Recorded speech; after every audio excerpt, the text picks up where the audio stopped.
Hello friend, আমি ইন্দ্রাণী দত্ত। আমি আজকে আমার চ্যানেলে রান্না করে দেখাচ্ছি নিরামিষ আলু পটলের তরকারি। আলু পটলের তরকারি অনেকে অনেক রকমভাবেই রান্না করেন। আপনারা যদি আমার মতনভাবে এইভাবে রান্না করে খান, রান্না করে খেয়ে দেখবেন, এটা খেতে দারুণ লাগে। একবার অবশ্যই আপনারা বাড়িতে ট্রাই করবেন। এর জন্য আমি প্রথমে কড়াইয়ে সর্ষের তেল দিয়ে পটলগুলোকে খুব ভালো করে ভেজে নিচ্ছি। সমস্ত পটলগুলো আগে ভালো করে কিন্তু ভেজে নিতে হবে।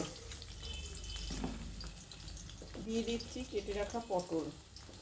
আমার জায়গা খুব কম এবং আমি বসে তরকারি কাটতে পারি না, তাই সেজন্য আমি তরকারি কাটার পদ্ধতি দেখাতে পারছি না। আমি দিয়ে দিচ্ছি প্রথমে কেটে রাখা পটলগুলোকে খুব ভালো করে লাল লাল করে ভেজে নিতে হবে।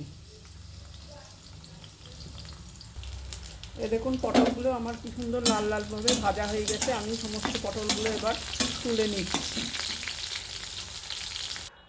এবার এই তেলের মধ্যে আমি দিয়ে দিচ্ছি কেটে রাখা আলু।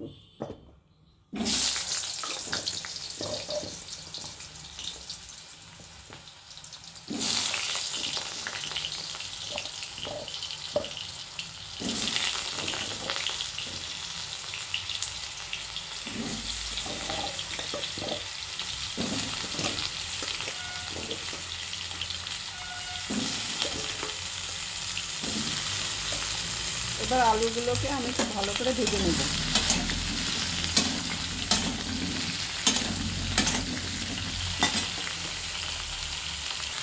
এবার দিয়ে দিচ্ছি কটা কাঁচা লঙ্কা দিয়ে আমি আবার আলুর সঙ্গে লঙ্কাগুলোকে মিশিয়ে দিচ্ছি। এবার দিয়ে দেবো কেটে রাখা টমেটো।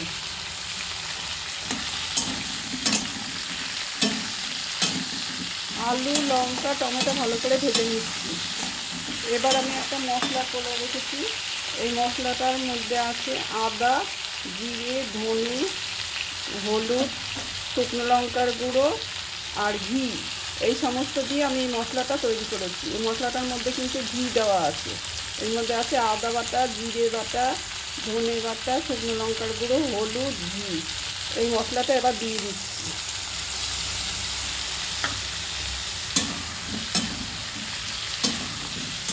এবার মশলার সঙ্গে আলুগুলোকে ভালো করে কষাচ্ছি।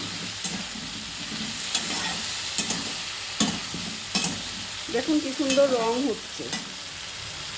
এবার আমি দিয়ে দেব কতগুলো সোয়াবিন। আপনারা এটা ইচ্ছা করে দিতেও পারে, নাও দিতে পারেন। আমি দিয়ে দিচ্ছি কতগুলো সোয়াবিনটা সেদ্ধ করে নিয়ে আমি ভিজিয়ে রেখেছিলাম।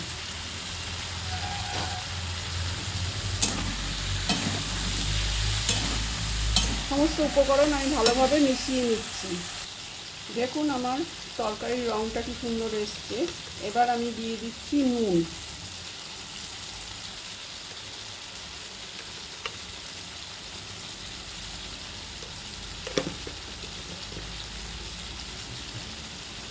আর সামান্য একটু চিনি।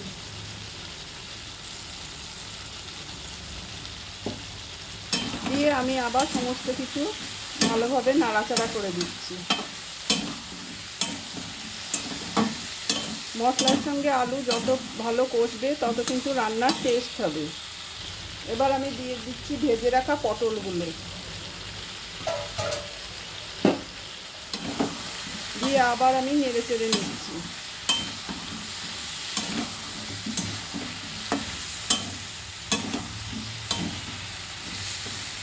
এবার দিয়ে দিচ্ছি ফুটনো গরম জল।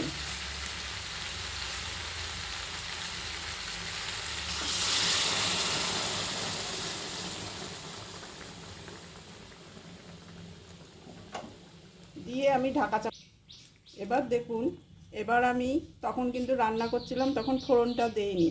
ফোড়নটা ইচ্ছা করেই আমি দেইনি। এখন আমি ফোড়নটা আলাদা করে তড়কা প্যানে দিয়ে ফোড়নটা দিচ্ছি। এর মধ্যে আছে জিরে, তেজপাতা, শুকনো লঙ্কা, একটু নুন, হলুদ আর একটু আদা। সমস্ত কিছু আমি ভালোভাবে ফোড়ন দিয়ে এই ফোড়নটা আমি দিয়ে দিচ্ছি। এইভাবে যদি আপনারা রান্নার শেষে ফোড়ন দিয়ে রান্না করেন, এতে কিন্তু রান্নার টেস্ট অনেক বেড়ে যায়। আপনারা অবশ্যই বাড়িতে এইভাবে রান্না করে দেখবেন, বা দুবার করে ফোড়ন দিয়ে রান্না করে দেখবেন। রান্নার টেস্ট কিন্তু একদম আলাদা হয়ে যায়। আমি দিয়ে দিলাম সমস্ত ফোড়নগুলো ওর মধ্যে। দিয়ে আবার ভালো করে আমি মিশিয়ে নিচ্ছি। আলুটা প্রায় সিদ্ধ হয়ে এসছে, আর একটুখানি সিদ্ধ হলেই আমার কিন্তু তরকারিটা হয়ে যাবে। এই দেখুন আমার রান্না প্রায় হয়ে এসছে। এবার যেহেতু নিরামিষ রান্না, আমি দিয়ে দিচ্ছি একটু ঘি। আমার গরম মশলাটা নেই, ফুরিয়ে গিয়েছে, আপনারা ইচ্ছা করলে একটু গরম মশলা দিতে পারেন। ওপর দিয়ে সামান্য একটু ঘি ছড়িয়ে দিচ্ছি। ব্যাস, আমার রান্না কিন্তু একদম কমপ্লিট। আপনারা বাড়িতে অবশ্যই এইভাবে একবার আলু পটল রান্না করে খেয়ে দেখবেন, সবাই আঙুল চেটে খাবে। এটা একটু ঝোলঝোলই করলাম, আপনারা ইচ্ছা করলেন আর একটু ঝোল কম করে গা মাখা করতে পারেন। আমি একটু ঝোলঝোলই রাখলাম, কেন আলুতে আমার ঝোল টেনে নেবে। আমার রান্না কমপ্লিট, এবার আপনাদের পরিবেশন করে দেখাচ্ছি। এই দেখুন একদম রেডি হয়ে গেছে নিরামিষ আলু পটলের ডালনা। একদম গরম ভাতের সঙ্গে দারুণ জমে যাবে। যদি আমার রেসিপিটা ভালো লাগে, আপনারা অবশ্যই বাড়িতে ট্রাই করবেন। একটা লাইক দেবেন, শেয়ার করবেন, আর সাবস্ক্রাইব করে সবার মধ্যে ভিডিওটা ছড়িয়ে দেবেন। আমার হয়তো ভিডিও দেখানোর ব্যাপারে অনেক কিছু ত্রুটি থাকতে পারে, কেন আমি এখনও কিন্তু ভিডিওর ব্যাপারে ইউটিউব চ্যানেল সম্বন্ধে খুব একটা কিছু জানি না। আমি ইউটিউব থেকেই এখনও শেখার চেষ্টা করছি। আশা করি আপনারা সেটা আমার ভিডিও দেখলেই বুঝতে পারবেন। যদি আমার রান্নাটা ভালো লাগে, তাহলে বাড়িতে অবশ্যই ট্রাই করতে হবে। ট্রাই করে খেয়ে আমাকে কমেন্ট করে জানাতে হবে।